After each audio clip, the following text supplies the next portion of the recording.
Hi everyone, welcome to my channel. Spring going full speed ahead here in the North Texas. Everything is waking up.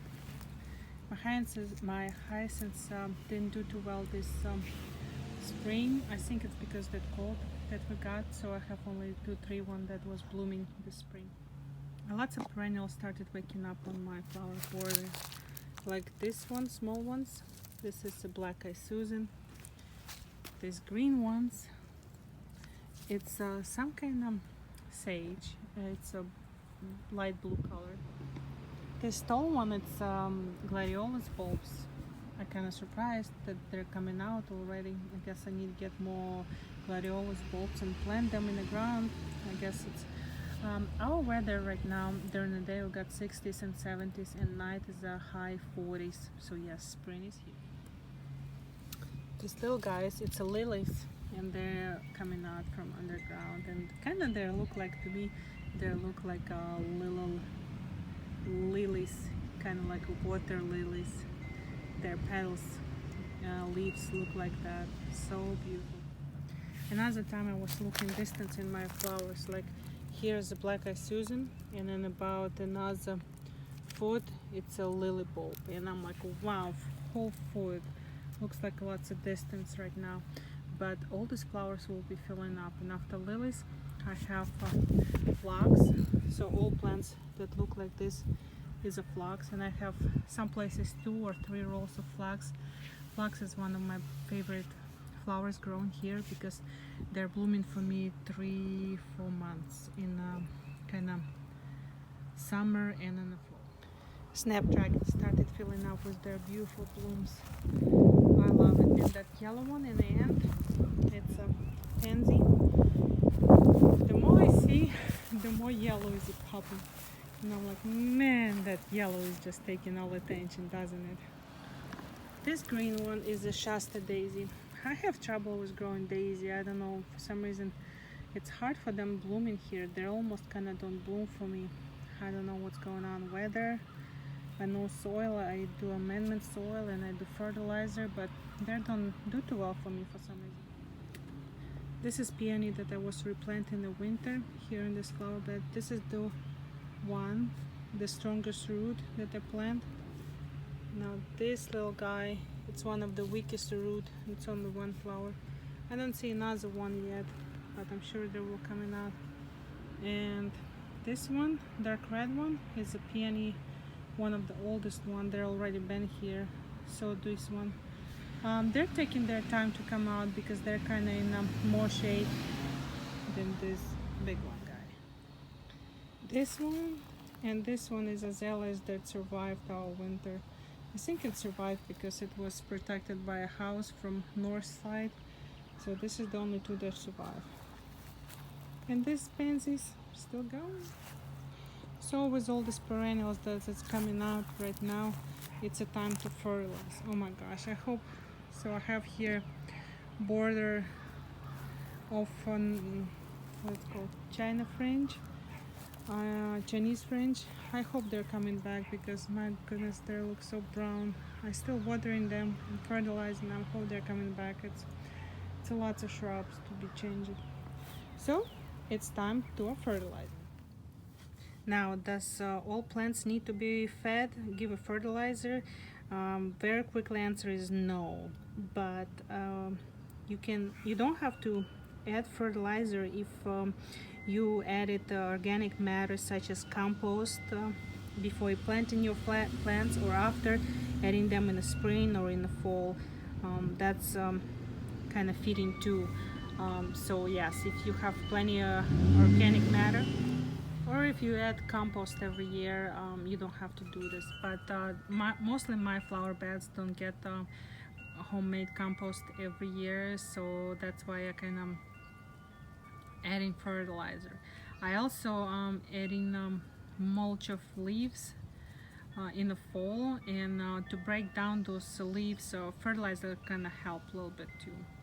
So that's why I'm fertilizing. Another thing, I want a fertilizer now because in about a week or so I plan to mulch this flower bed. So I prefer fertilize my flower beds on top of a ground soil and not on top of a mulch. and of course after that I cover with mulch, and that's fine. So when I'm buying my fertilizer, I don't fuss too much about what brand it is. I just make sure that it's organic. So here I got one for roses and one for tomatoes and vegetable garden. But when I'm buying my fertilizers, what I pay attention, it's 3 numbers. Every fertilizer will have 3 numbers. Like this one have 3, 4, and 3. And another one has 12, 10, and 5. Different fertilizer will have different numbers on it, but all these numbers, it's always will be 3 numbers. Yes, there will also be extra other ingredients on each fertilizer, but those 3 main numbers, that's what they mean. And first number, it's N for nitrogen. It's what answer for foliage growth.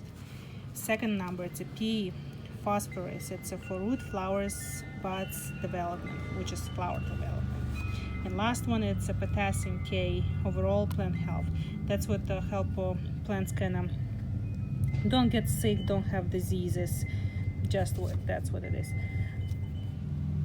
So for example, as you can see, rose, first number nitrogen is a low, because rose don't need to really grow fast over one season, as like for example tomatoes plants grow huge over one season compared to rose.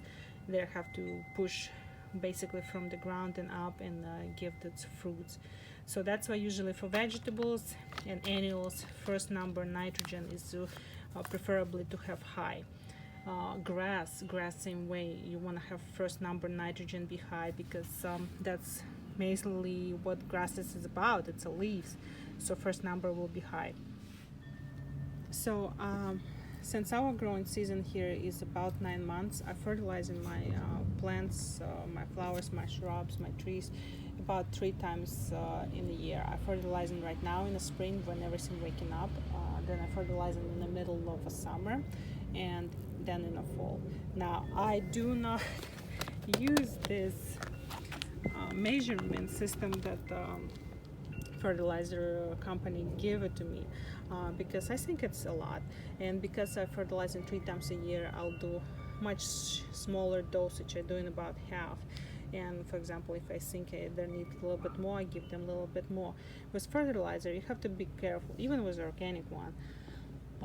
You better give them a little bit less rather than too much. Of course, organic one is organic, and it's very hard to hurt plant with organic fertilizer, but still you don't want to over struggle your poor plant with too much fertilizer. And for my shrubs, this is what I'm using for them. I don't think too much hard about my shrubs. I just give them these stakes. I just put 1 stake under shrub. I don't even stake them in the ground like it says. I just put like this under mulch. So because it'll take a long time to soften this up and send in nutrients to a shrub or tree. I fertilize in my young growing trees, for example like that magnolia.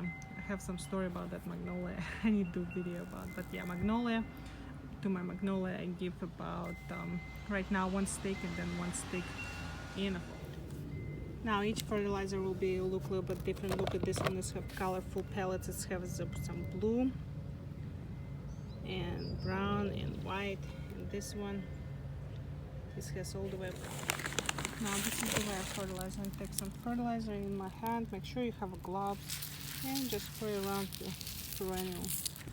Now if I have like a abundant over there, I just throw it inside and it will not hurt that one particular perennial, but there is one perennial that is peony. Peony you have to be careful about. So I see about here leaves and here leaves. So this is basically about all my crown of peonies that will come out. What I'm going around. I absolutely want to go around, do circle, because if I can drop the fertilizer inside of this small leaves that underneath flower buds, I kind of could damage it. So, and then I gently kind of rubbing this, scratching this fertilizer in the dirt. So that's what I'm gonna do to my flower bed. Another thing what I love to do is watering my ground before I put any fertilizer on.